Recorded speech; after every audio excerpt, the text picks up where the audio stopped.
Hey guys, Let's Play Style here, and I'm back with another video today.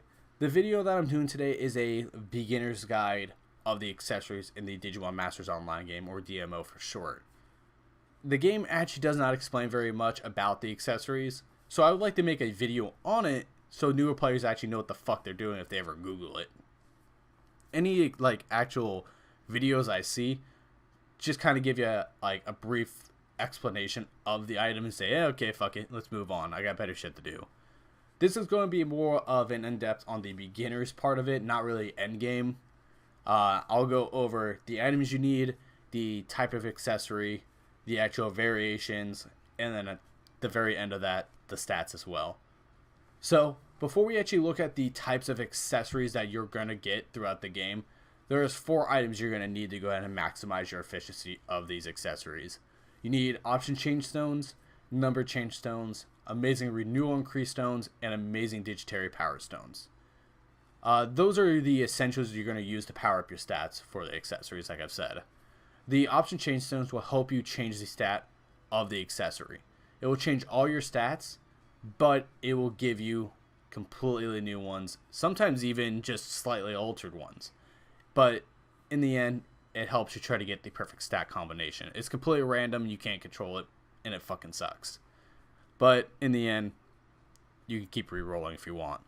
The number change stones will change the power of the stat of the accessory. So if you have a 100 HP stat, you can re-roll to potentially get a 400 HP stat on your actual ring. So, going on that end, you also have the last two, the amazing renewal increase stones and the amazing digitary power stones. For the renewal increase stones, these have a lesser version in DATs that you can buy alongside a lesser version of digitary power stones.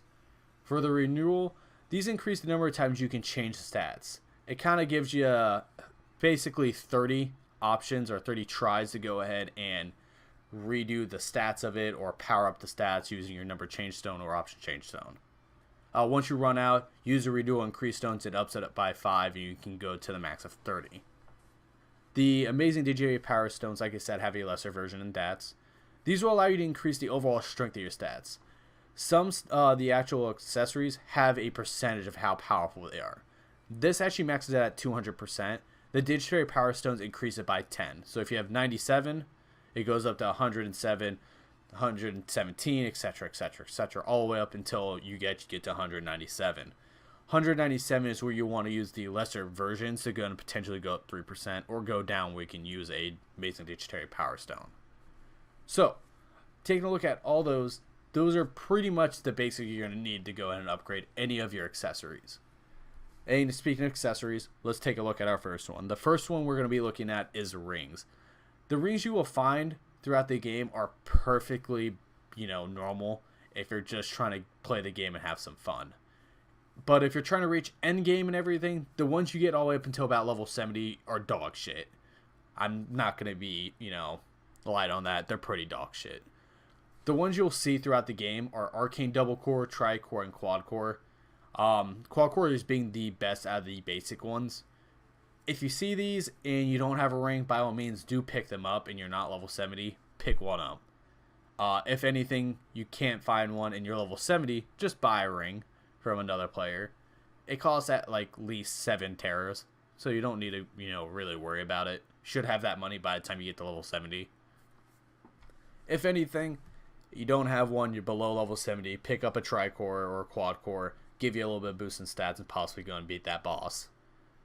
So for the stats that you actually want on the ring, I give 3 recommendations on this. The first one is the mostly recommended, which is attack, crit, crit. So you get 2 attack damages and 2 crits. Other than that, there's 2 other ones that you can go ahead and get. I prefer the first one, attack, crit, crit, because it gives you the most damage. The second one I would recommend is attack, skill, and then crit, because you get a little bit of boost to your skills and you still get a little bit of crit. The third one is more if you're really tanking and you don't have a lot of HP. You have attack, HP. It's pretty good. It's my second most recommended one out of these 3, but I still run with dual attack and dual crit. Once you reach level 70, you actually start being able to do the endgame dungeons. These will give you 3 types of actually, I'm sorry, 4 types of actual versions of the item. You have Shiny, Flame, Radiant, Auroral. Auroral? I'm not even going to say it. It's just one of the other ones you get from Bakuman. These give you a max of 4 stats, and the power of the stats are completely maxed out, so you don't need to use a number change stone.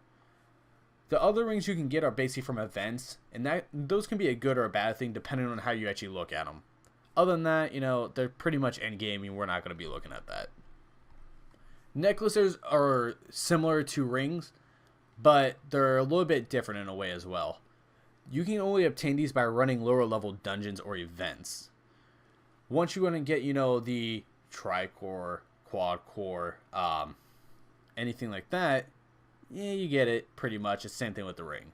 But get to level 70, and you can get the shiny, flame, or the radiant versions of them.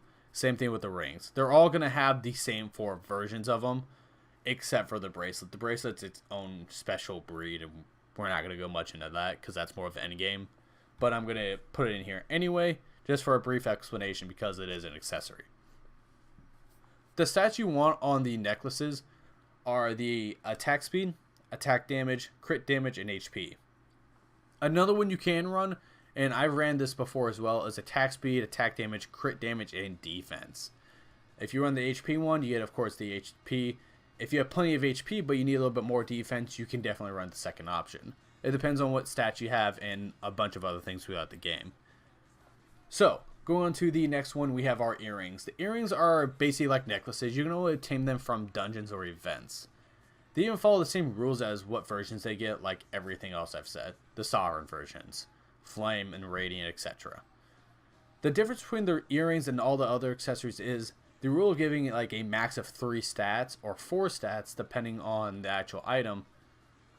Only one set of the earrings or 2 sets of the earrings, depending on how you look at it, give you max of 4 stats. Only the Radiant and Finglamon go ahead and give you 4 stats. Finglamon's more of an endgame, so we're not going to be looking at that version. But the Radiant is the easiest of the earrings to get, other than just, you know, running some dungeons and buying it for 7 Terra.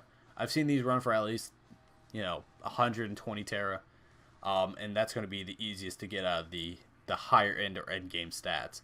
Fanglamon and one of the Miracle sets are end game, like I've said. And the Miracle even can give 5 stats, but we're not going to go much into that. The stats you're going to want to get on an earring is crit damage, hit chance, and hit chance. That's a highly recommended one. That's what I have. Or you can run crit damage, HP, or crit damage, hit chance, and then on top of that, HP. I've ran the dual crit damage and the HP before, and I recommend doing that if you don't have a lot of HP. But if you can go ahead and use like AOX, Fanglamon, Omnimon X, whatever it may be, those, I know those are the strongest Digimon, but if you have something strong like that, by all means, go straight power. Hit chance is going to make your life so much easier, even when grinding. Bracelets are the newest accessories in the game, and they're okay. I bought mine for way too expensive when they came out, and now they're pretty fucking cheap, and I wish I would have waited. These got introduced with the X Digimon and the new map. So, the lowest version of the bracelet can be obtained from the Gallantmon NPC in the new map at the Royal Base dungeon, and it gives you only 1 stat. But the max version of it does give you 5 stats, which is really good. But here's the downside. The downside of it is you have to increase the stats with a number change stone, meaning you have to manually use RNG to go ahead and increase these stats. It kind of fucking sucks. You can actually get items to go ahead and increase these versions, because it starts out with like a crude bracelet, and then it gets to a Royal Base X version, which is really cool looking in my opinion, but then it just kind of like falls down. Nothing real cool about this other than it gives you 5 stats. If you can get max stats, by all means, you can become a god. But you gotta pray to God you actually get that. Other than that, the stats you actually want on a bracelet is attack, crit damage, hit chance, and crit. Or you can possibly go and get attack, crit damage, crit.